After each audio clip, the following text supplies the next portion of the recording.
Yeah, dudes, how's it going? This is Alec MD from the future once again. On this episode of the podcast, me and the boys are going to be discussing difficulty in video games. And I think we can all agree, even though video games have a lot of dopamine to be had, they are really frustrating sometimes. So we're going to be talking about what makes video games difficult to us, our varying levels of comfort with difficulty in video games, and just for fun, seeing if we can guess what the overall consensus is for the most difficult video games in gaming. Thank you again for listening to the podcast. If you guys want to like, comment, and subscribe, that would be greatly appreciated.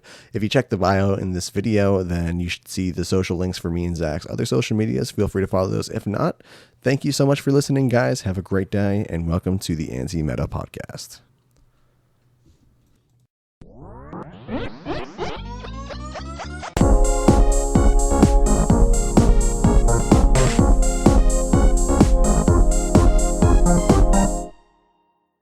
Hello, friends, family, and welcome, strangers. Welcome to the Anti-Meta Podcast. If this is your first time, we're three lifelong best friends with drastically different tastes in games who come together to argue whose opinion is the right one.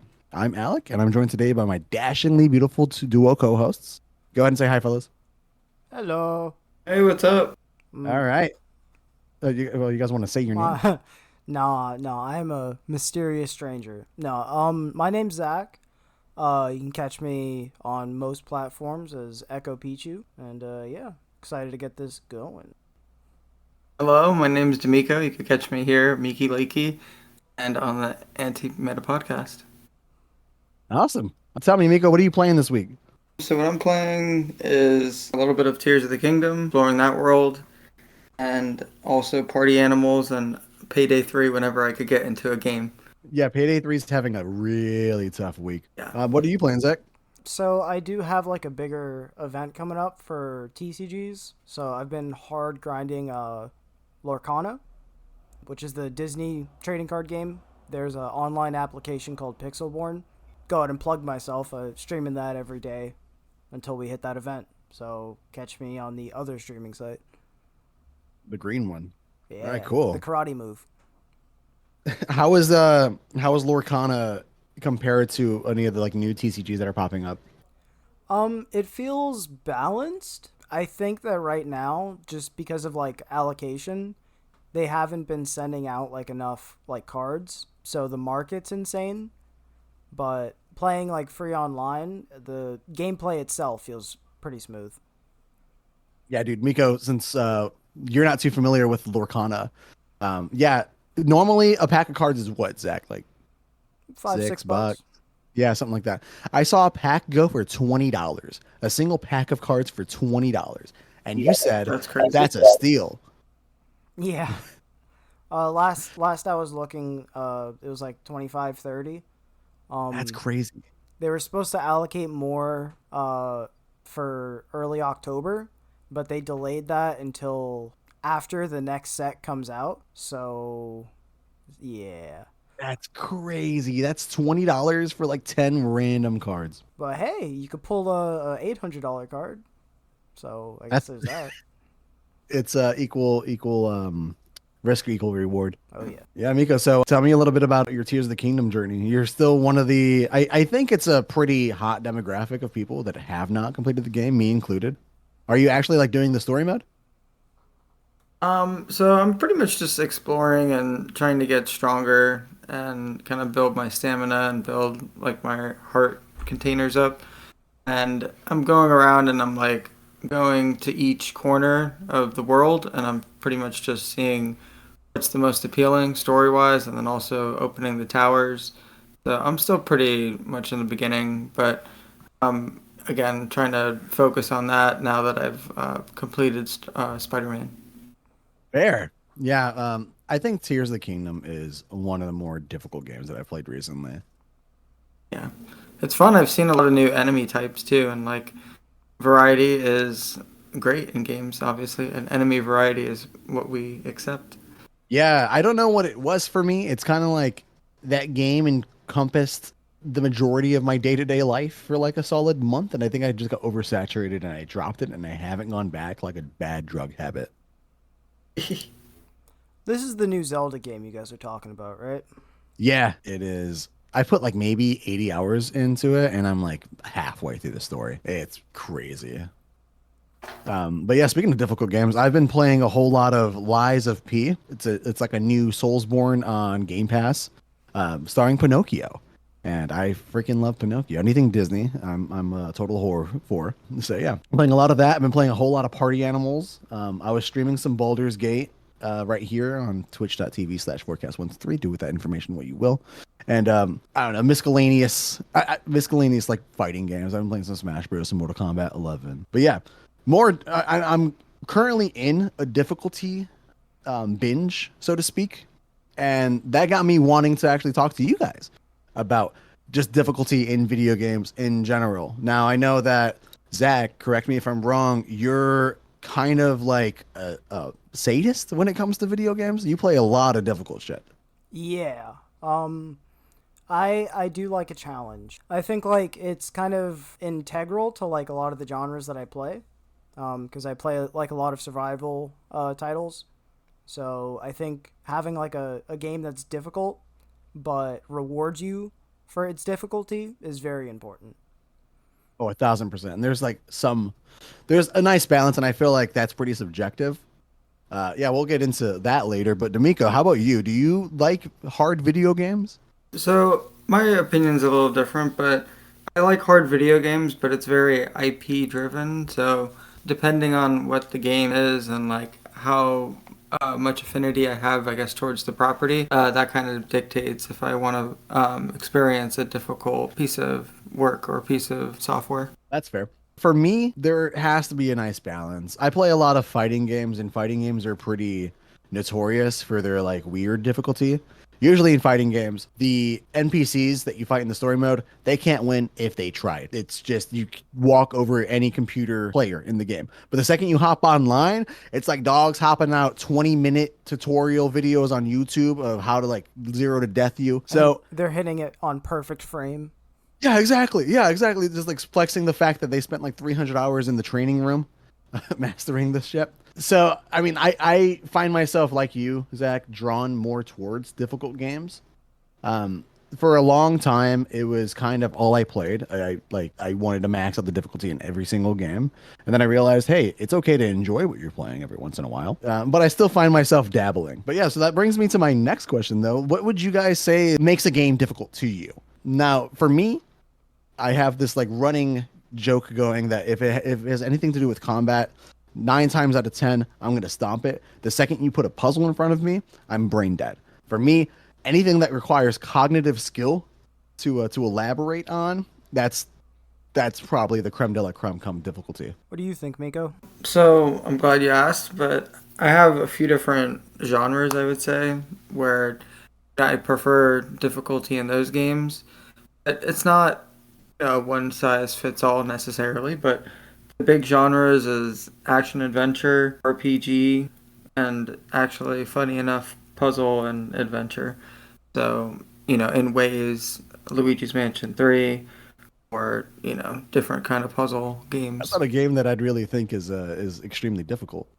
To figure out the puzzles, it can be. So, there's no way you're getting through that game in like less than 15 hours. But again, just saying a puzzle game like that, there are obviously harder ones. So, like maybe Hellblade, but Hellblade is, I guess, a little easier too in certain ways. Nah, dog. Hellblade had me running around for like 30 minutes trying to line up a hole with the sun. Yeah. That game's kind of the puzzles are a little dumb. That's my opinion. I have some hot takes regarding Hellblade. But for you, Zach, what would you say makes video games difficult? So I'd probably divide it into a few different categories. I think mechanical difficulty is something you see a lot in like fighting games. Sometimes you'll see it in like shooters too. Kind of brings me back to like Apex Legends, back when there was like bunny hopping, or if you want to go like Titanfall 2, it's very like mechanically difficult.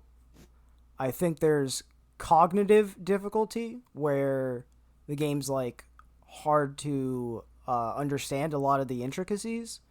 So I'd probably go like Project Zomboid as an example for that. And then I think there's a level of like artificial difficulty where it's you see either like bullet sponges or just needless repetition, and you kind of see that in like MMOs or sometimes just on like difficulty sliders for like first person shooters for like campaigns and stuff. Oh yeah. Oh yeah. I'd say that artificial difficulty is probably the biggest deterrent towards difficulty for newcomers into the hobby. I mean, you could ask Mika. There's no shortage of first player games that would just artificially create difficulty by creating bullet sponges, or like Assassin's Creed, who were notorious with their like required grinding for stuff. Yeah, definitely. Like when games were first kind of being popularized and like Nintendo kind of like saved the industry, so to speak. The arcade games and like Ghouls and Goblins and like different things like that, like they kind of had to be difficult or they had to be, unfair in a way where like now we have multiple options of handling a challenge, whereas like before you had to do it like a certain way or maybe like two ways, and then that's it. You have no other options, or you'll die and you'll start from the beginning. And that's a good point too, like the how difficulty created in video games. So like fun fact for you guys, no one really knows the exact first game that enabled difficulty settings, but everyone agrees that it debuted with the Atari 2600. And in that time, arcades were the foundation of the hobby. You know, most people who played video games at home also went to the arcade, and if you didn't play video games at home, then you also just went to the arcade. It was kind of the hot spot to hang out. And so difficulty in older games was a way to ensure that kids keep pumping it with quarters. If you keep dying and you one life equals one quarter, you're spending $3 to get through a level. Exactly. Somewhere along the line, I feel like with the Switch 2 home consoles, that dissidence never got covered. So like with the older games that require like codes and stuff, um, they are more difficult than like modern games, but exactly for like we were saying, for like artificial reasons. Two games that come to mind when you say that are the Simpsons cabinet. Oh yeah, Just stupidly difficult for no reason. fucking Stella game. Stella And game. Let me tell you about. I'd also bring up like Galaga. But I would say that Galaga kind of gets difficulty right in that sense. Because it's kind of a rewarding experience to memorize like the movement patterns. But it's definitely hard for no reason. When you look at like bonus levels where you need like 100% accuracy to get an edge. Mm-hmm. It's funny. I wanted to say Pac-Man, but I actually wasn't thinking of it until you mentioned Galaga. I'm like, I think Pac-Man is also kind of like that in a way. Oh yeah. Especially that's a really good example of a game that translated poorly from an arcade surrounding to an app at home whenever Pac-Man got ported onto the Atari 2600, and it wasn't just pumping a quarter per life. People were just like, why am I doing this? Oh yeah. That was my first video game I ever owned was Pac-Man. Yeah. Yep. What system? Game Boy Advance SP. Let's go. Yeah. Quickly gave it up because it was difficult with no reward. So I think it's one of those cases that got it wrong. Oh yeah. What games would you think, like, would you say had it right? There has to be a certain level of like reward with difficulty. I feel like that's a pretty cool, neutral take, right? Yeah, I'd say so. So what games would you say, what games come to mind whenever you're like, that game was difficult but fun? The first that comes to mind for me, um, I would actually, I think I have to give that to Smash Bros. And here's why. It most of the time you're playing like PvP. You know, you're playing against another real person. I feel fighting games are one of those things where you're rewarded for the mechanical difficulty of like, actually mastering that. And Yeah. So I feel like that like difficulty scale where there's like a payout that is like visible um is kind of the way to go. Extraction shooters also do that very well. Uh Being rewarded for doing well while also being punished for, for losing. Okay. Can you talk to me more about like what makes the survival games that you play rewarding? Because with me, someone who's like relatively extremely actually new to the survival genre, I find it difficult to find that like dopamine the game being difficult gives you. Yeah. So I would say a lot of the like scaling that happens in a survival game, you're kind of just lessening the like mundane tasks. An example would be in Project Zomboid, uh, you have like a thirst meter. Once you learn that once you carry a water bottle and fill it with water, you auto drink. That removes that need to drink all the time. Um, I find that in the for survival games in particular, I feel that the more you lose, the more rewarding those wins are. Um, I feel that like you can also see that in a game like Rust. Uh, you will be naked on a beach. Assuming you're not playing with other people, you're gonna be naked on the beach for like the first few hours of your game. Hmm. And you're just gonna keep dying repeatedly. You But know, that's the it. Go ahead. Sorry, go ahead. Oh, I was gonna say that's an interesting point. Because I was gonna say that's very much why I like Soulsborne games or most hack and slashes, in general. For me, example of a game that did difficulty really well, Kingdom Hearts 2. Now, I know I could find an excuse to drop Kingdom Hearts 2 in every single episode, and I promise I will. But this game, out of any of the Kingdom Hearts games, has the best scaling, so to speak. Whenever you start the game, you're fighting like basic like Goomba level enemies, right? Um, but the game will like show you for Kingdom Hearts 2. For anyone who's never played it, you start the game off as a character named Roxas, and I'm not going to get into the freaking lore because that's an episode of its own. But with Roxas, at the end of the tutorial section, you get a demo, so to speak, a boss fight where you unlock every ability that you can unlock throughout the game for this boss fight. So it shows you what you're working towards.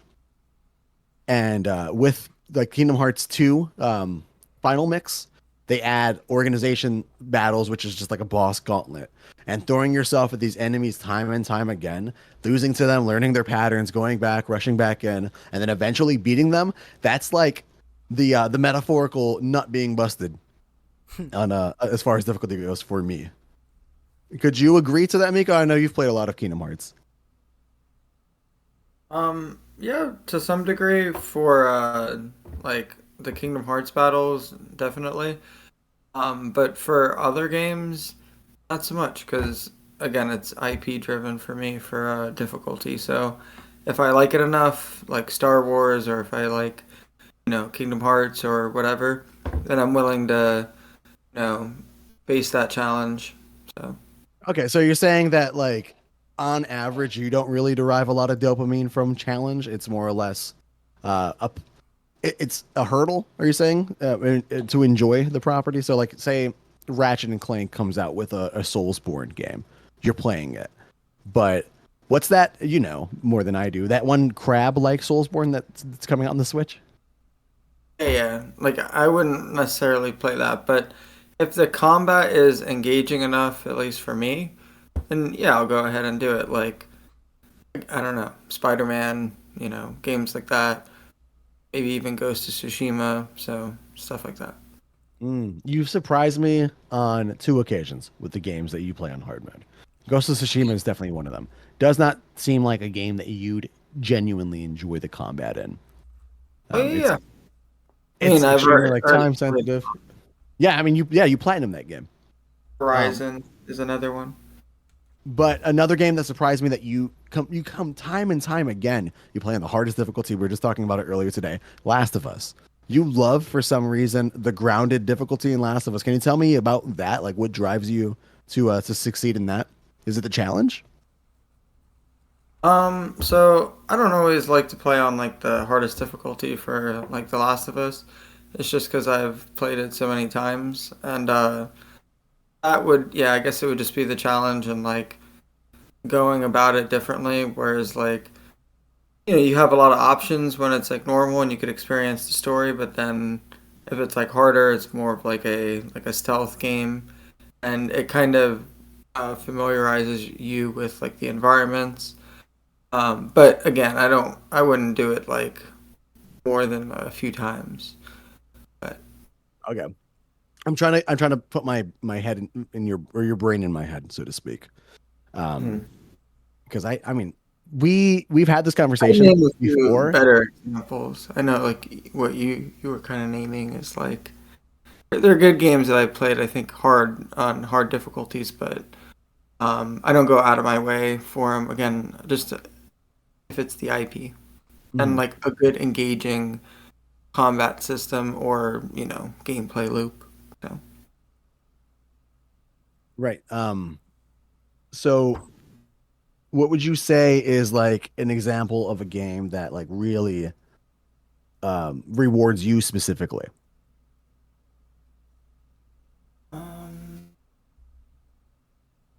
so I would say, like, if I had to pick like something somewhat recently, Horizon in certain aspects, I would say Horizon One more than Horizon Two. But I would say that, and then something like maybe Final Fantasy 16 in a way. So, Okay. Um, Now a big reason why I started playing video games in hard mode was the clout, right? mm, Um Originally like I'm really big into hack and slash games if you couldn't tell by my answer, but like I originally the one of the hardest video games that I've ever played, God of War 3. I bought God of War 3 on a whim on the PS4. I had not played the previous two games much. But I decided to play this game, and for some reason, my roommate at the time was like, "Oh, go ahead and just play it on the hard, but you won't play it on Titan." And I'm like, "Who won't play it on Titan?" And then I did it, and it took me 5 hours, but I finally got past the first boss. And and for some reason, just the idea of like you were saying, Zach, throwing yourself at a challenge nonstop, um, eventually overcoming it, starting from the bottom, and now we here, so to speak. Now that's the shit for me. But the cloud around it is what kept me going for the longest time. Whenever I couldn't get my dopamine rush from like not beating the lingering will in Kingdom Hearts 2, it was my friends talking to me, being like, "Oh, I bet you got it this time, man. You got this." What's your guys' experience with like the community around difficult video games? So, um, this might be the time when I roast all the Souls players. Go off. Um, in my opinion, I feel like the games that feel rewarding are often the games that have PvP for me. I feel like getting like a skill gap feels very rewarding.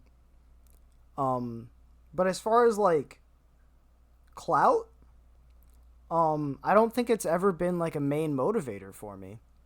Um, I feel like I want to play difficult games so that it forces you to constantly learn as you go rather than kind of holding your hand in the beginning and then letting you develop. Why that relates back to the Souls games is I feel they punish you for what should be rewarding. In my opinion, for a difficult game, every time you die, there was a reason why you died. And that experience of learning is rewarding in itself. So to punish a player for that death beyond wasting more of their time by putting them further back in a save point is creating like an artificial difficulty that shouldn't be there. Yeah, I feel like you you should be able to um getting a little off track. But I feel like the Souls like community kind of holds up like our game is difficult and that's why it's good. Um and I don't think that is really like well deserved. I know. All right. So I get it, right? Let me push back on that for a second. Hold my thought on that. Okay. Just real quick, Souls games teach you from the ground up about difficulty. And one important aspect of Souls games that I feel like is under communicated to like the general public, if you're not in the community, is the PvP in Soulsborne games. Now, like I was saying with fighting games, how whenever you're fighting an NPC, it's hard for you to lose that and you jump online and you're getting your ass thumped. Now, imagine if every NPC in a fighting game was like a boss in a Dark Souls game. And then by the time you beat the final boss in that Dark Souls game, you figure out that there's a whole online scene for this game. Let me hop in there. And then you realize, oh, wait, still, you know absolutely nothing. The game taught you that entire difficult experience was just teaching you the basics. And now, like, teaching you to run, and now it's time for you to learn how to fly. Kind of shtick. Also, with Soulsborne's game in particular, a big incentive, so to speak, is the way that progression is done in those games. Typically, as you kill, you gain experience, and then if you die, you drop your experience at the point that you died, and that incentivizes you to run back, figure out where you messed up, optimize your run, so to speak, to get back to that base, to get back those experience points back. I feel that if that's the experience you want to go for, you're better off playing a roguelike. Damn, I mean, like, it's hard to disagree with you, dog, because I love roguelikes, and I feel very similar with roguelikes as I do Dark Souls games or Soulsborne games. But before we get too off track, Miko, what was your thoughts? So it can relate to the Souls games, but pretty much a reason I don't like difficulty, and then I think to Zach's point to some degree, is those types of like games or clones of those games. They kind of like force you to play the game one way or you know, two, three ways or something. Like it's a certain way, and I know this argument doesn't like hold up to like the most recent games, especially like Elden Ring and stuff like that. But I want you to do it like a certain way, and they don't kind of let you engage in like your own way of doing things. So like I don't know if you want to just like rush them, like okay, you're not gonna do that in this game. Like you have to roll behind, or you have to do whatever. So Okay, so again, I knew that doesn't hold too much of an argument, especially with the recent games. yeah, I'm gonna play devil's advocate here. Completely correct, I would say, for the first two Dark Souls games and Demon Souls. There is a clear best way of playing the game, and it's with magic. It's with range. If you never have to like pick up a sword, then you never have to get hit by a sword, you know? But like that does bring me into a bigger discussion with difficulty in general is player agency in games. Because with the newest Dark Souls games, with Elden Ring, there are a million different builds that do drastically different things extremely to extreme varying levels of success.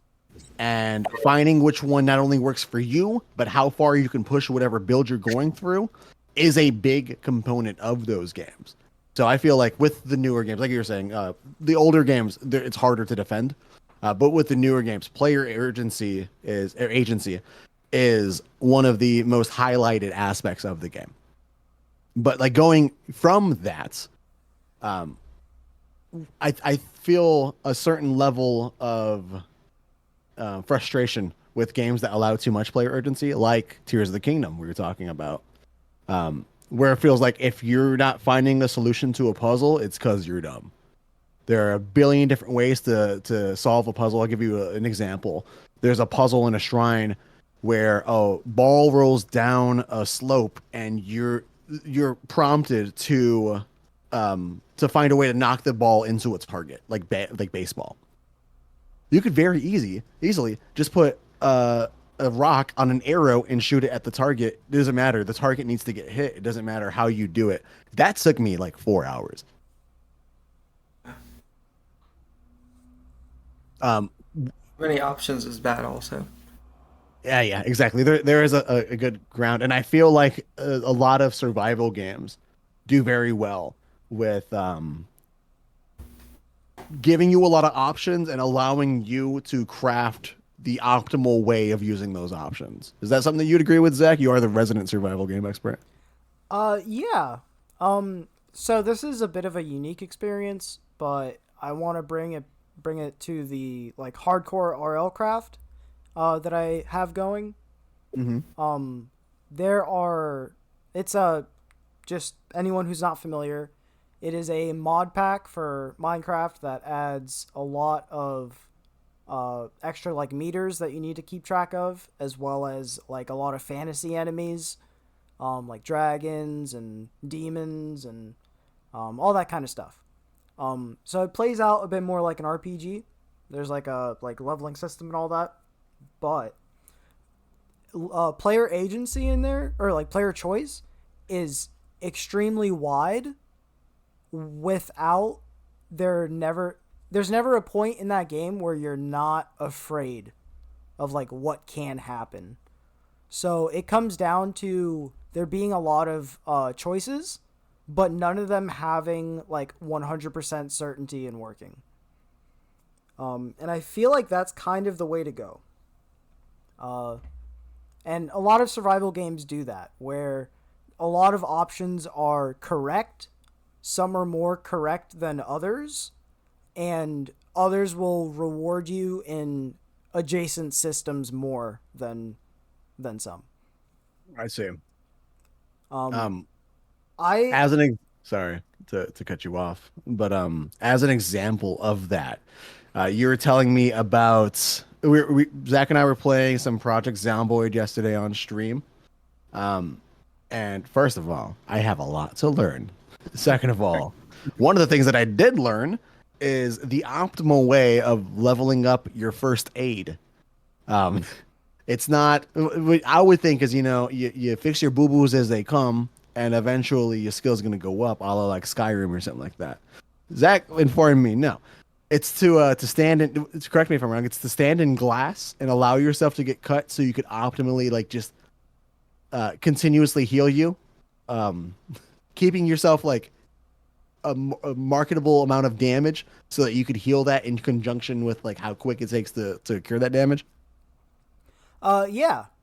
And a big reason for that is any other like injury puts you in like more danger.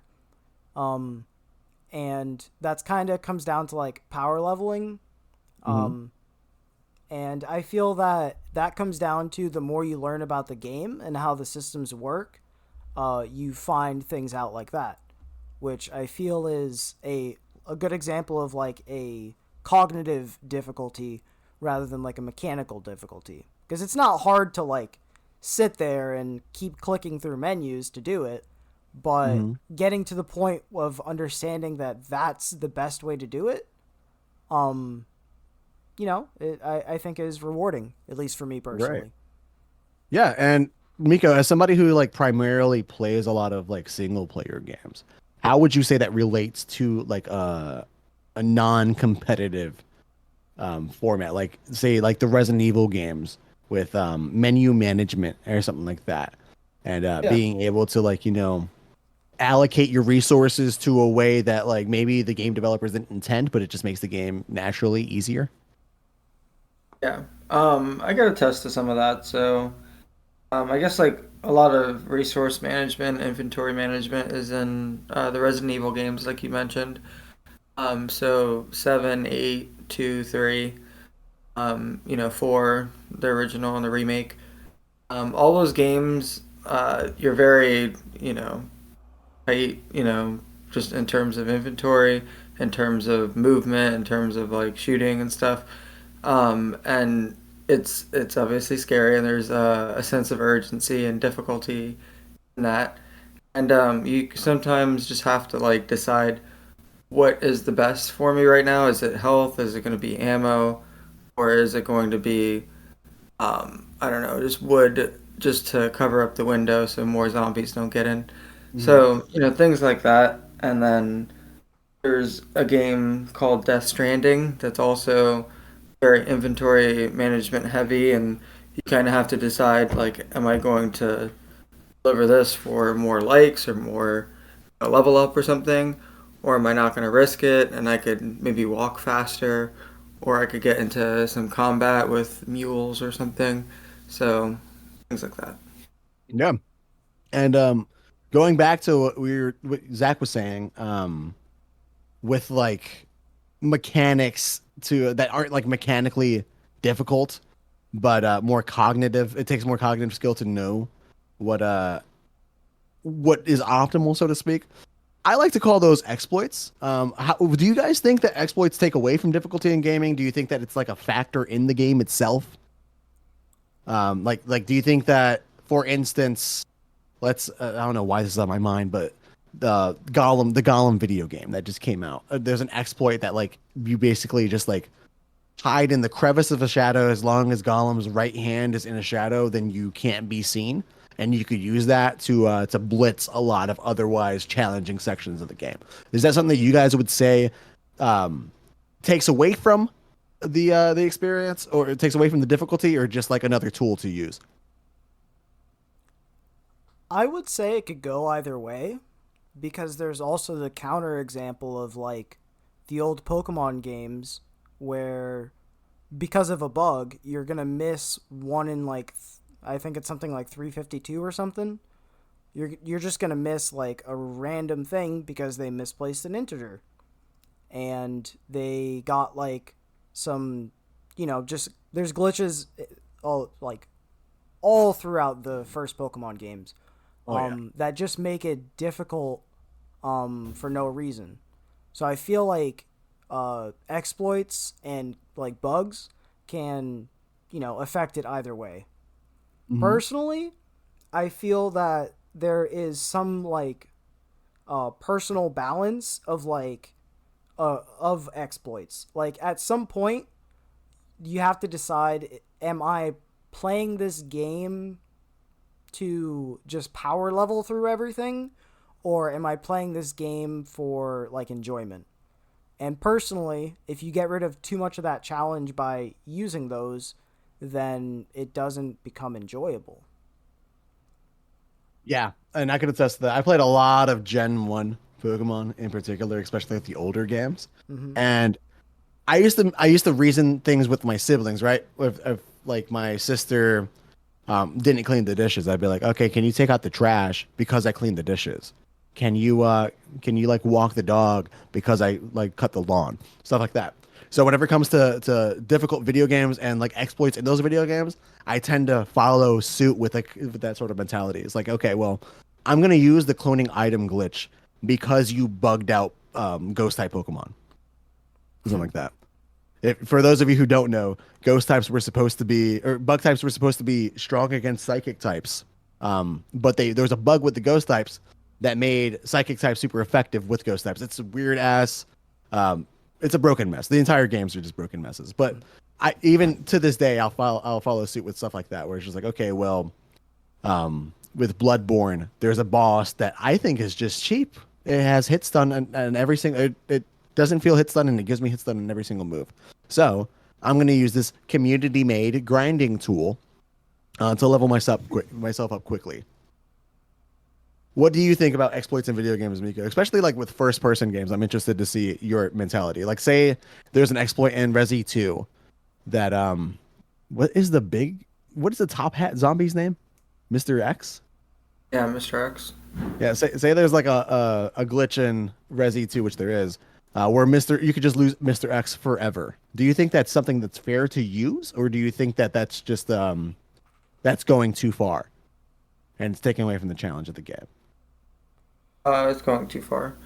But if the purpose is to go speed run it or you know play it however you want, then play it on PC or use that exploit because the developer made a mistake, or in certain aspects, like for example Metroid Dread, could sequence break.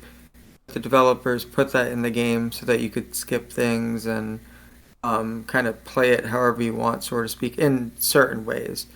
So like that aspect, if you're gonna sequence break it and like developer is saying it's a feature and not a glitch, then obviously I think that's okay.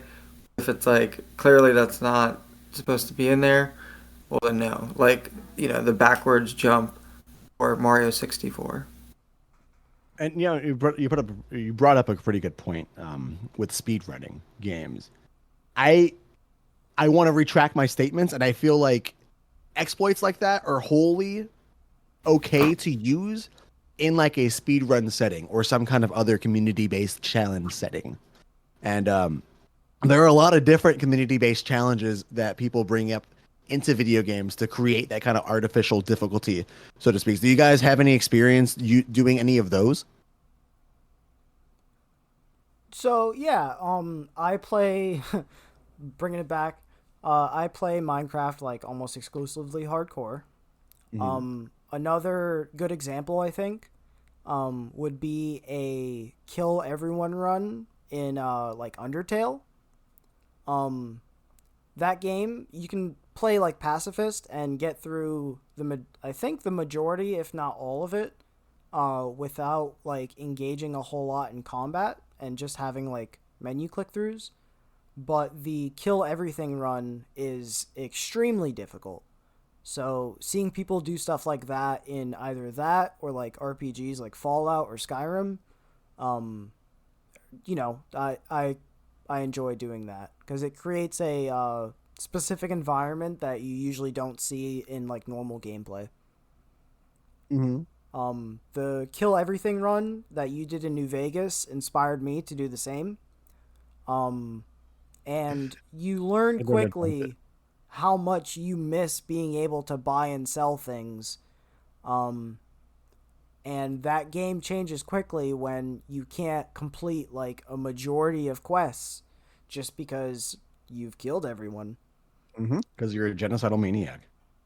So I think stuff like that is definitely where I'd put it. Oh yeah. How about you, Miko? Do you have any experience with like community-based challenges at all?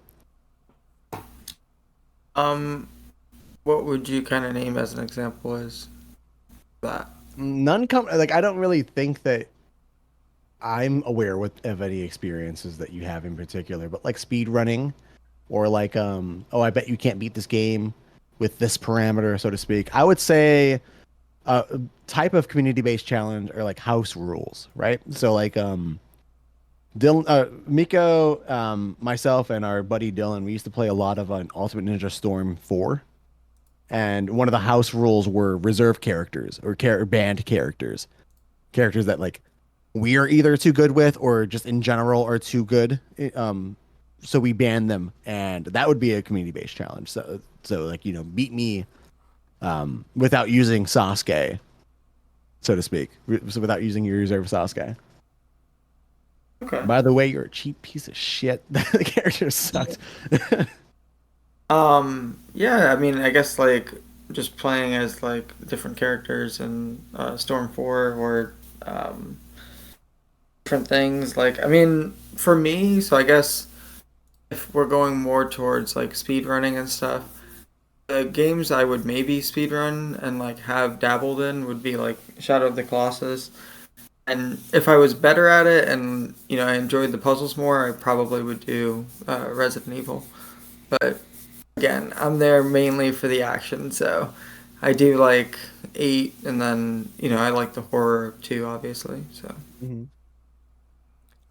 Yeah, I think whenever it comes to community-based challenges, it's really hard not to talk about Pokemon Nuzlocks. Oh yeah. For me specifically, I love a good Nuzlocke.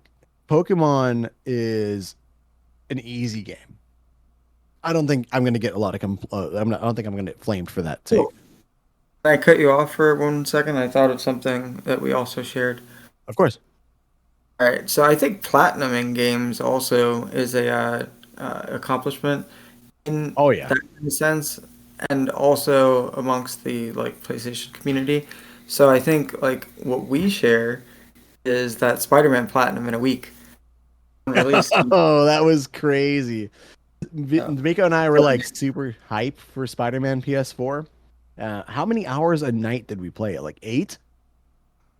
Yes, I don't know. It was like 7 days straight, but like I don't know, maybe 6 or something hours like a day. And then we finally finished it.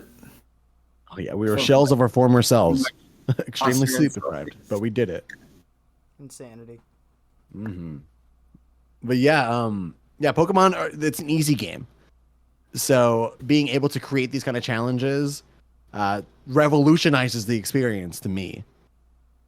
It's like something that you take advantage of in Pokemon games, for instance, is like the ability to choose your Pokemon. And that's a luxury that's not afforded to people with Nuzlocke. With Nuzlocke, for those of you who don't know, two basic rules for Nuzlocke. You catch the first Pokemon you see in every route and only that Pokemon. Um, if a Pokemon loses, it dies. You can never use it again. You have to release it. With those two rules, two very basic rules, the game completely changes. The meta of the game completely changes. It takes a baby's game. It turns that into a completely grueling nightmare. Zach, you've played a few Nuzlocke too, right? Yeah. So I've played a few Nuzlocks, as well as like Kaizo, which is another like challenge set for Pokemon. Um, and I went from being able to like pound through the game to getting stuck on like third gym leader. Um, and that just hitting that roadblock of not being able to progress. It does feel rewarding though. Uh, I feel that challenge set in particular, it hurts because of the RNG. You could do everything right and only hit like bad Pokemon in your routes, and you play around it anyway, but then you just get crit at the end. Yeah. So I think it's definitely like a good challenge set, but for Pokemon in particular, it definitely got me pissed off. It's not it's Yeah. a like a rewarding difficulty, but it's a also punishing difficulty. Oh yeah. Another community-based challenge that made me pull my hair out. Have you guys ever heard of the Iron Man challenge for Smash Bros? I have not. So, how about you, Miko? You familiar with it? Not at all. So, the Iron Man challenge in Smash Bros is taking a character online. Say you start with Mario, first character in the top left. You have to win with every single character in the roster one time in a row. So you jump straight from Mario to Donkey Kong to Peach to Luigi to Bowser to Pikachu to Pichu to Jigglypuff. And it's just like, how many characters are in Smash Bros. Ultimate? 64? It's just like 64 matches in a row you have to win. You almost did I've that tried. against us. Yeah, I did. Yeah, I did. Don't you forget it. But it's I've never completed it. I've never actually done it, and people do it, man. And I just don't understand it. Um, but yeah, so that's just a little bit about like what we consider to be difficulty in video games. But what would you guys say is like your most difficult experience in a video game? Now these motherfuckers could be frustrating, man. Video games could make you age young. I know for a fact that I've seen both of you guys like shaking with tears in your eyes playing video games. Can you tell me a little bit about like some of your experiences in it with that?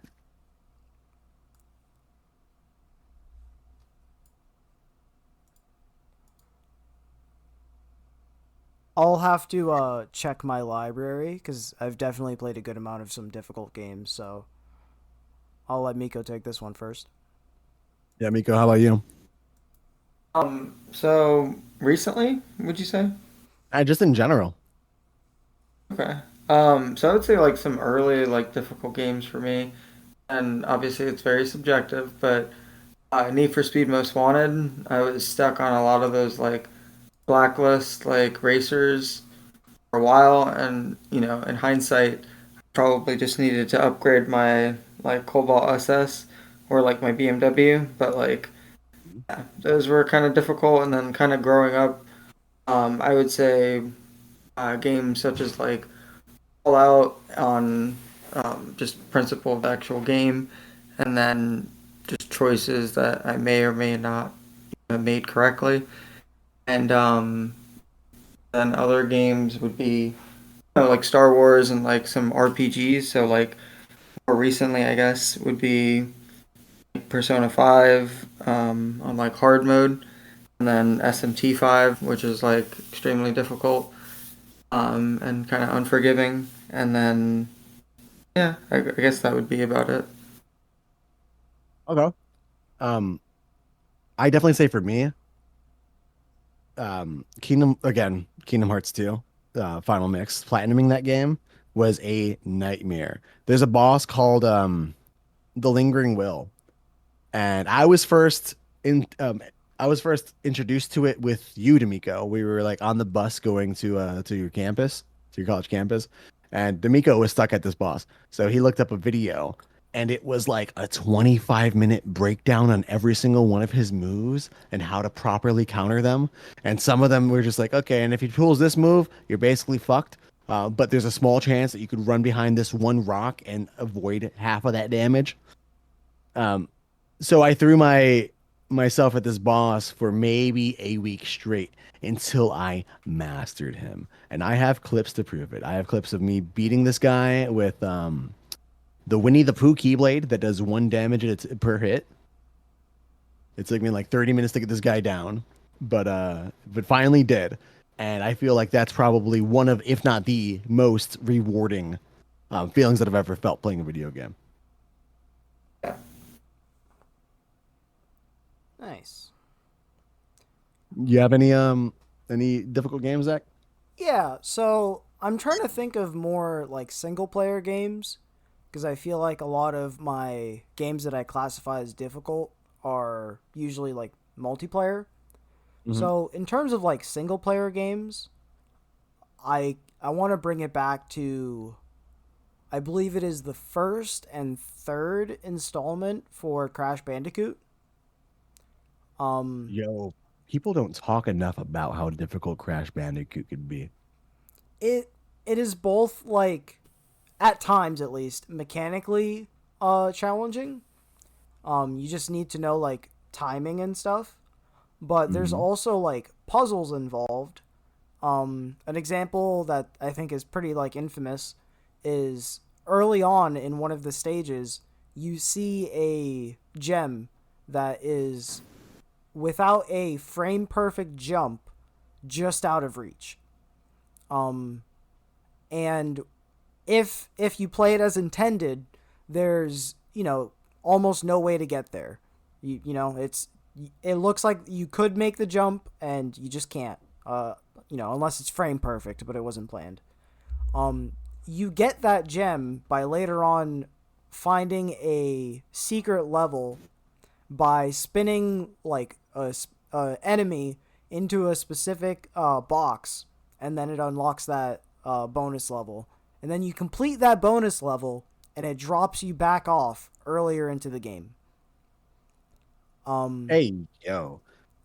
so it is both like cognitively difficult and mechanically difficult. Um, Hmm. but it doesn't ever feel like it's punishing you super hard because you at least most of the time just reset to the end of the level or to the beginning of the level. Mhm. Um, The PS1 and the PS2, I think, evolved that arcade and old way of thinking to some degree. They had the perfect balance of it is mechanically difficult, like you said, and then it also is just like you know, it's a testament of its time and how well it could hold up the remake. Oh yeah. I think a game that handles difficulty really well is Cult of the Lamb. I don't find it to be extremely strenuous, but for anyone who's not familiar, it plays out as like a top-down. I don't want to say like Souls title because that's just inaccurate, but top-down. I guess maybe like Binding the Isaac. Yeah, it's like a roguelike like bullet hell. That's what Yeah, Binding of with Isaac is. Okay, so yeah, rather than a bullet hell, it's usually with like melee weapons. You get a roll. But there's also like a almost like a Sims half of the game, and you're punished by not getting enough resources whenever you lose. So it feels like you're actively being punished, but you're not being like reset to the whole game like a regular roguelike. And it also feels rewarding because you grow your civilization as you get more resources, which then kind of brings it back to needing more resources, which makes you want to go out and get more. And it kind of feeds into itself to where the better you do, the harder it gets. So the game kind of scales with you. That's interesting. It's like there's two gameplay loops that work synergistically so that you're constantly being rewarded one way or another. Oh, yeah. That's cool. And that also brings me into another example that I thought of the same vein, another top-down Souls like or top-down roguelike that I put way too much time in, Hades. Now for Hades, it's similar combat, right? You have different weapons for Hades, but the majority of them are melee weapons. The story for Hades is that you play as Hades' son who has to climb his way out of hell. The story for the game progresses every single time you die. So you're rewarded for dying, more or less. You don't have a successful run. You can just blitz the entire game, end up on the surface in your first run, but 9 times out of 10 that's not going to happen.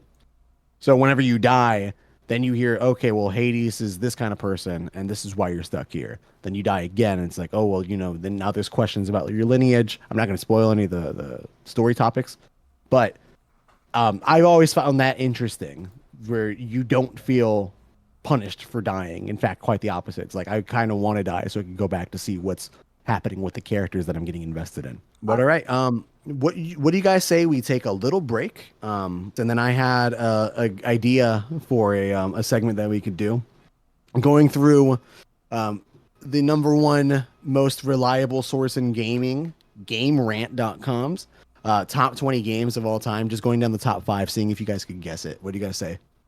Sure, I'll give it a shot.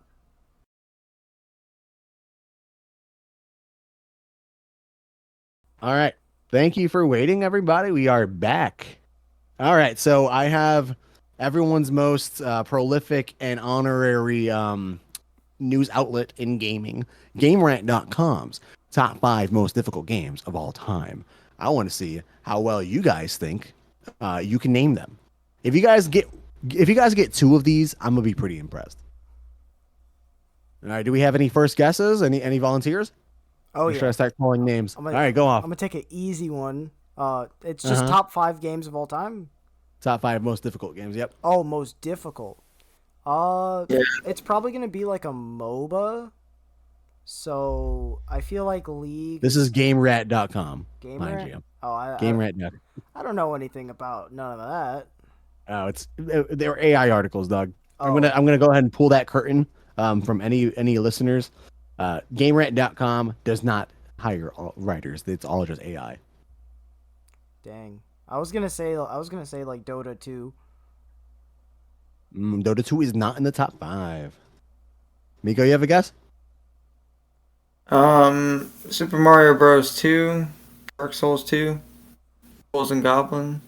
Boom. Okay. Hold on. Slow down, dog. Okay, Miko. That was You one have guess. a knack for this. We have Dark Souls and Ghost and Goblins bringing up number 5 and number 4. We have 3 more. I can tell I got you. one. Yeah, go off. Battletoads. Battletoads is number 6. Damn Ah. it. Fuck. Battletoads is a difficult game though. If you know no one's ever played that, that game freaking cheats. Talk about old school games that like are artificially hard. Dog, that game sucks.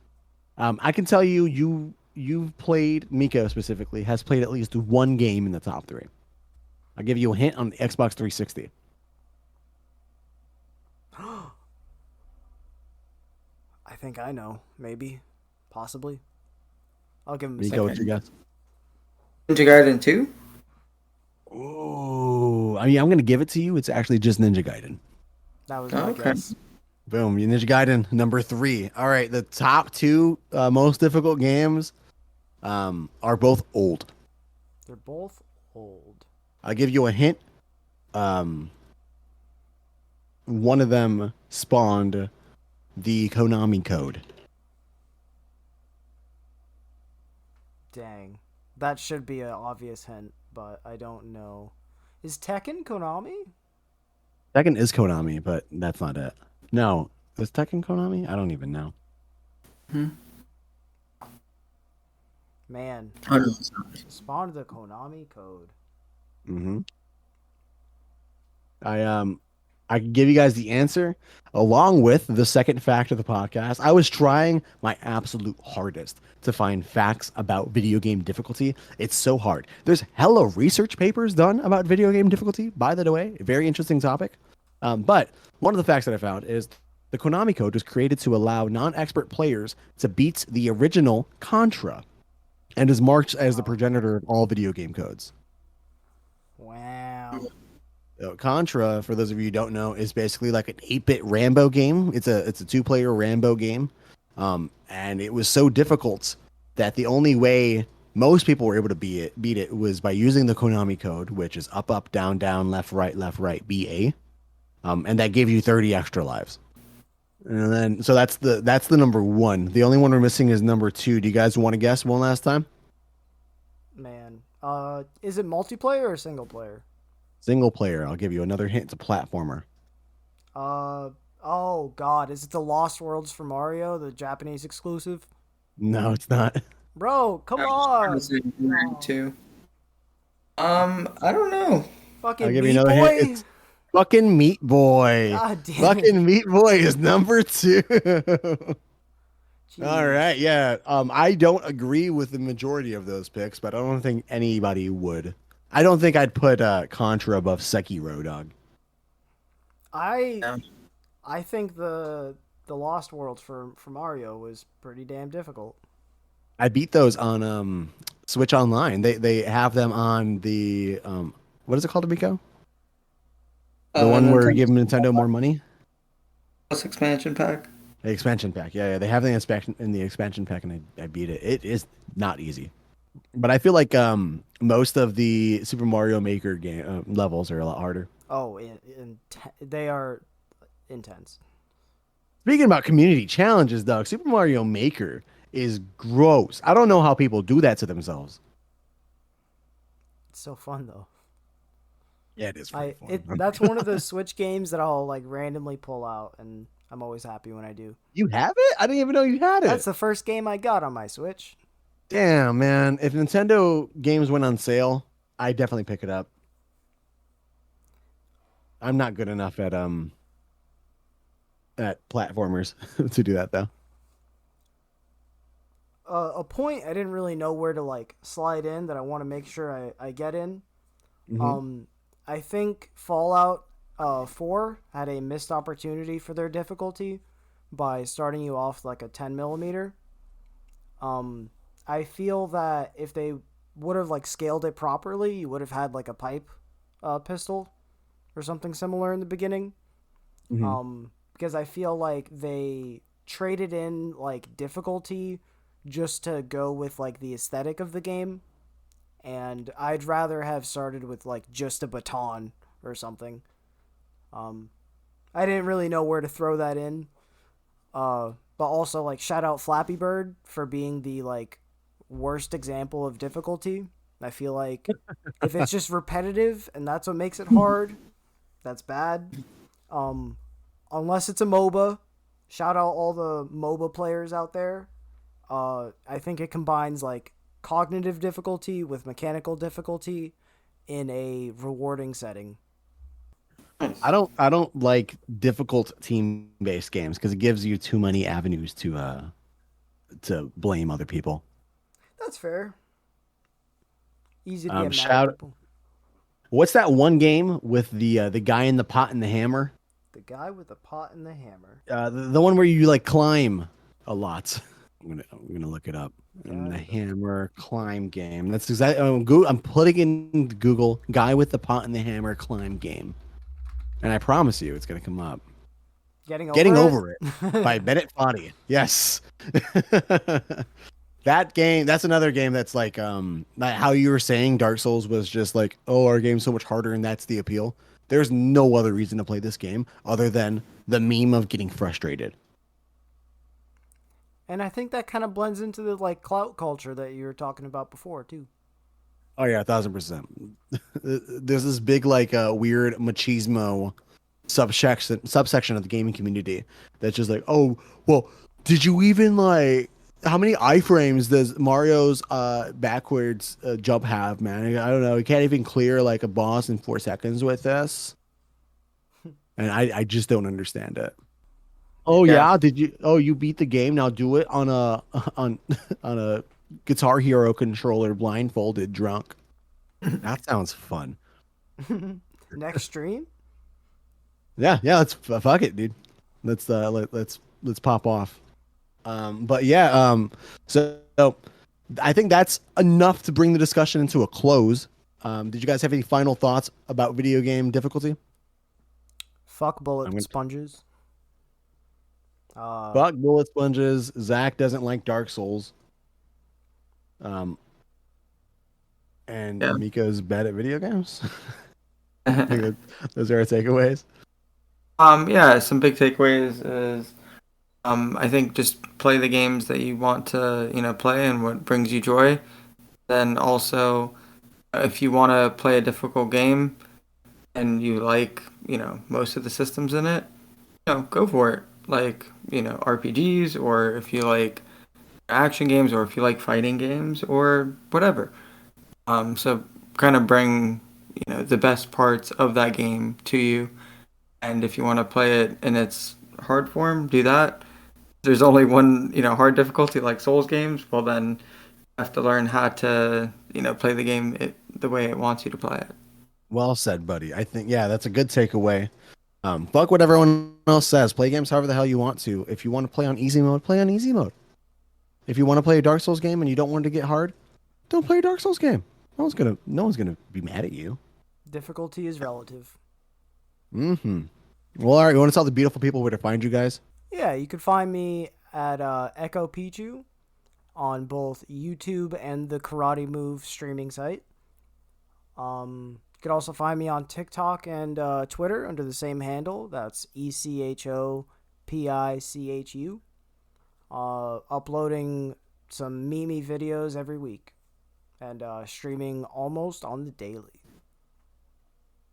And where can they find you, Miko? You can find me I'll give you your here, address. Meeky Leaky, MEEKYLEAKY. And every week here at the Anti-Meta Podcast. Thank you. And you can find me on twitch.tv/forecast123 where we stream any random amount of things from Pokemon Showdown to Vampire Lovemaking Simulator Baldur's Gate 3. And also on the Zamban Productions YouTube channel, which should be going up around the time that this episode airs. So keep an eye out for that. Go ahead and like, comment, subscribe. You could rate us on any platform that you ingest your podcast in. I appreciate every single one of you. You have a beautiful week, and remember to enjoy video games.